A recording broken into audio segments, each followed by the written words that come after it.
And supporters like the Bata Shoe Museum have been integral for our success every year. And we used to hold this event at the Bata Shoe Museum until we outgrew that space, and now we need to come into a theater. And also the support of Richard Charles Lee Canada Hong Kong Library at the University of Toronto. And Jack Lung, the director, is here. Jack, thank you very much for all your support. Thank you. The Social Services Network, Steinway Piano Gallery Toronto, and the York Center for Asian Research at York University. We actually held a fantastic event at York University the other day, and I'll tell you a little bit more about that later. We also received funding from the Government of Canada through the Department of Canadian Heritage and the Department of Immigration, Refugee, Citizenship Canada, and the Social Sciences and Humanities Research Council. The artistic directors, Professor Cha Ka-nin and Alice Ho, I want to thank them very much for putting all the hard work that they have into the program. It's their support is absolutely vital. And thank you, Professor Ka-nin and Mark Brownell, for doing the world premiere of their new piece, Dragon Tale, this evening, which we will hear later on. The Dragon Tale is related to the dragon boat. I don't know how many of you have been to a dragon boat race before, right? And coming up in June, the Toronto Chinese Business Association will be having their signature event, the Dragon Boat Race Festival down at the island. So hopefully many of you can join at that time as well. We obviously want to thank the number of artists that will be performing to make this evening.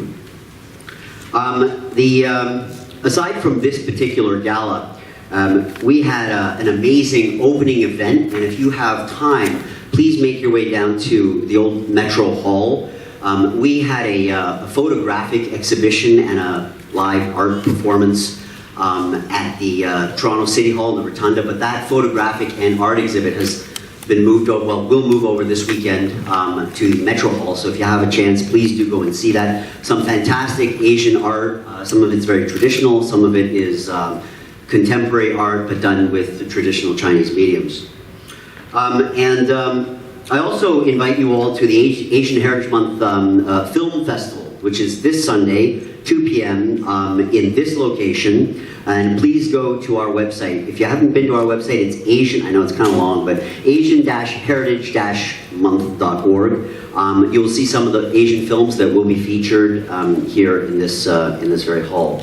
I also want to invite you to the panel of Japanese Canadian authors next Wednesday at Metro Hall, and at that same time you can tour the art and photographic exhibit.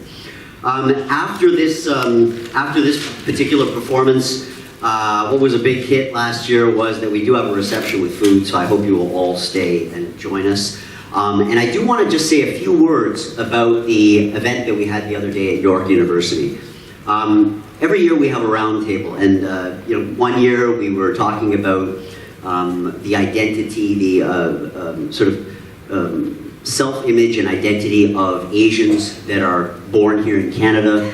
We look at some very interesting things, and this year was essentially focused on the Filipino Canadians.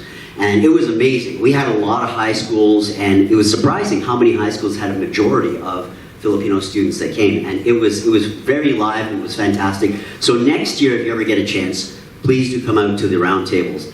And also, at the opening at City Hall, somebody came up to me, and I think he was a Vietnamese gentleman, and he said, how come all the Asian Heritage Month stuff is all about Chinese? And actually, the whole point of Asian Heritage Month is actually for Asians to learn about other Asian cultures.